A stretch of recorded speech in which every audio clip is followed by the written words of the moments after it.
जी अस्सलाम वालेकुम प्यारे दोस्तों और भाइयों की हाल है। ठीक हो? खैर खरीयत है। ਇਹ ਜਨਾਬ ਮੈਂ ਤੁਹਾਨੂੰ ਘਰ ਦੇ ਮੇਰੇ ਬੇਟਿਆਂ ਦੇ ਜਨਾਬ ਹੋਮ ਬਰੀਡ ਪੱਠੇ ਪੱਠੀਆਂ ਦਿਖਾ ਰਿਹਾ। ਇਹਨਾਂ ਦਾ ਬਾਪ ਵੈਸ਼ੀ ਨੀਲ ਦੁੰਮ ਹੈ ਤੇ ਮਾਂ ਇਹਨਾਂ ਦੀ ਟੈਡੀ ਹੈ। ਸ਼ਾਮ ਤੱਕ ਉੱਡੀ ਹੋਈ ਹੈ ਟੂਰਨਾਮੈਂਟਾਂ 'ਚ ਮੋਹਰਾਂ ਲਗਵਾ ਕੇ। ਇਹਨਾਂ ਦੇ ਮੈਂ ਸਿਰਫ ਅੱਖ ਦਿਖਾਵਾਂਗਾ, ਬਾਕੀ ਇਸ ਤਰ੍ਹਾਂ ਹੀ ਸ਼ੌਕ ਕਰਾਂ। ਇਹ ਅੱਖ ਦਾ ਸ਼ੌਕ ਕਰੋ ਜੀ, ਮਾਸ਼ਾਅੱਲਾ ਤਬਾਰਕ ਅੱਲਾ। ਇਹ ਜਨਾਬ ਦੂਸਰੇ ਪੱਠੇ ਦਾ ਸ਼ੌਕ ਕਰਾ ਰਹੇ ਹਾਂ, ਅੱਖ ਦਾ ਸ਼ੌਕ ਕਰੋ ਜੀ, ਮਾਸ਼ਾਅੱਲਾ। ਇਹ ਜਨਾਬ ਚੌਥਾ ਪੱਠਾ ਹੈ,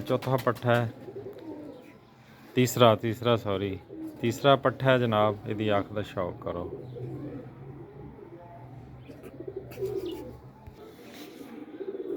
ਇਹ ਜਨਾਬ ਚੌਥੇ ਪੱਠੇ ਦਾ ਸ਼ੌਕ ਕਰੋ,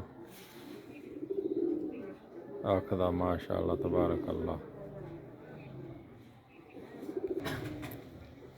ਇਹ ਜਨਾਬ ਹੁਣ ਛੋੜ ਕੇ ਦਿਖਾ ਰਹੇ ਹਾਂ, ਟੈਡੀ ਕ੍ਰਾਸ ਵੈਸ਼ੀ ਨੀਲ ਦੁੰਮਾ।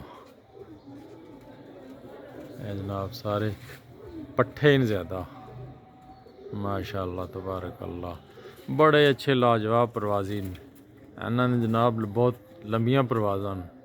साढ़े घर दे पट्ठे ने सारे ही, माशाअल्लाह तबारक अल्लाह। शौक करो।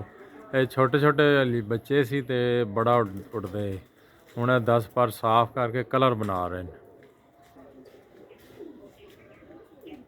शौक करो जी, चस ना आए तो फिर कहना।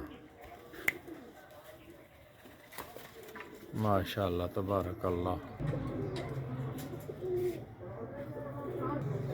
शौक करो जी।